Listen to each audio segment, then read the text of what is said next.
Hi everybody, Wade from Wade's Orchids. I was starting to take care of this plant here and I thought it would make a nice video for you, so I stopped and got the camera quick. This is an Aranjus here. It's, here let me hold it up for you. It's doing very nicely, although it was a kind of a salvage effort for a while because it just did not look very happy at all the way it was growing. So I added some sphagnum moss to the surface of where it was and nursed it along for a while, and now I'm going to give it a semi-permanent home here in this basket. Okay, that's a 6-inch plastic octagonal basket, I guess. But anyway, this is actually a hybrid Aranjus. It's a cross of Aranjus biloba crossed with Laurentii. Now, I never heard of Laurentii before, so I looked it up, and it's actually very similar to biloba. They're both nice white flowers. Laurentii can get, according to orchidspecies.com, up to 20 flowers, and I'm hoping that the hybrid vigor in this will really make it a nice plant to keep for a good long time. I like Aranjus anyway, so we're going to continue working on this, and I'll show you what I'm doing here. I've got some cork here from wine bottles. Now, this isn't real cork anymore. They make these out of plastic, but I will show you at the end of the video something I have had for a little while in using this method. So I'm going to cut up a few more pieces of cork. This is what's called a bypass shears. It does a really nice job. You just kind of work it in here a little bit and give it a cut, and you can cut these in half, which is, I think, a little better size for what I'm doing.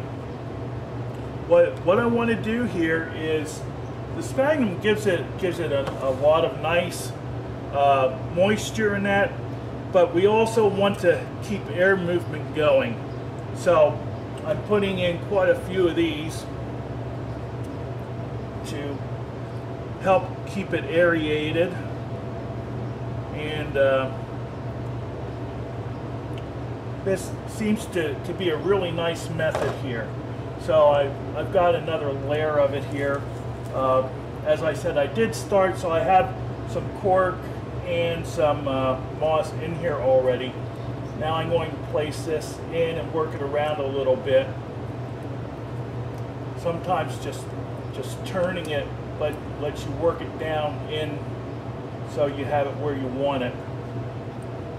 And the moss here is already wet, so I'm not going to put this in real heavily. Okay, now for those of you who are thinking about this and maybe you have an area where it gets kind of cool in the winter time, this has done very nicely with my 55-degree winter night temperatures.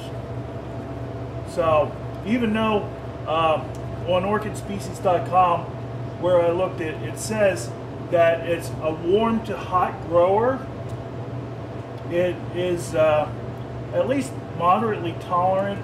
I like to pull out these little stems here. Actually, I think it's a root. Probably doesn't hurt anything, but I just pull them out as I go along. Now we're going to work in some more of this, and you notice this is a little bit of at an angle, not a whole lot, but a little bit, and I want it to be slightly angled to help it drain from the crown. This gets crown rot just like Phalaenopsis do, very, very easily, especially if you don't have a lot of air movement. So I'm going to keep working this around, and what made me decide to do this now is, as you might have seen already, I've got a lot of nice new root growth here, and I'm expecting it to bloom maybe like this fall. So the root growth is the primary reason why I picked now as the time to do this. So we'll keep going a little bit longer here.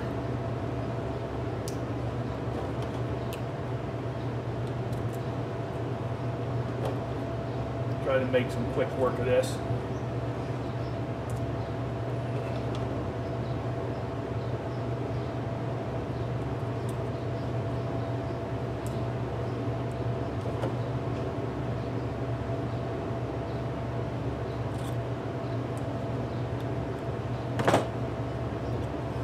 These are, if you don't have any Aranjus, I highly recommend them. They are very, very rewarding plants, whether it be a species or a hybrid.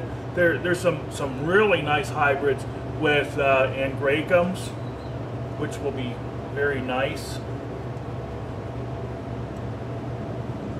And it's just beautiful, beautiful flowers.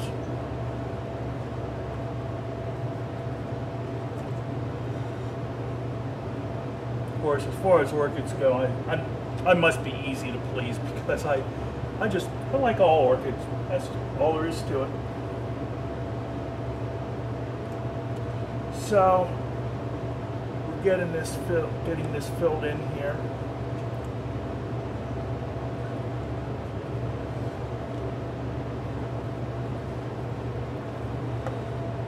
And like I said, I don't know if you could see this while I was working on it real well. Like I said, this was a last-minute video, but I'm just working the moss in nice and gently, and these are going to keep things aerated real nicely. And that's about it. I think we're about ready. Now I'm going to go get a nice little plant that I have had in here, and I'll show you what it looks like after a while. Here we go. Okay, this is an Ascocentrum, Ascocentrum hendersonii. It's got nice little pink flowers. It's a little different than most of the Ascocentrums in that it doesn't really require as much light as the others, although this one has been getting a good amount of light, as you can see by the leaves. And it's got, again, nice new root growth going someplace here. There's a root that has come out of one part of it and it's going back in another. Now this was watered this morning and it's almost dry now. So I think that being that the Aranjus and that type needs a little more moisture, and this will stay a little more moist being that it's a larger area. So I'm hoping that this will do really nicely, and we will put a hanger on it. I'll put a date on the label here so I know when I put it in here, and we'll see how it is. Hopefully I'll be able to show you some flowers when it blooms then. So thanks a lot for watching. Hope you enjoyed this and have a good day. Bye-bye.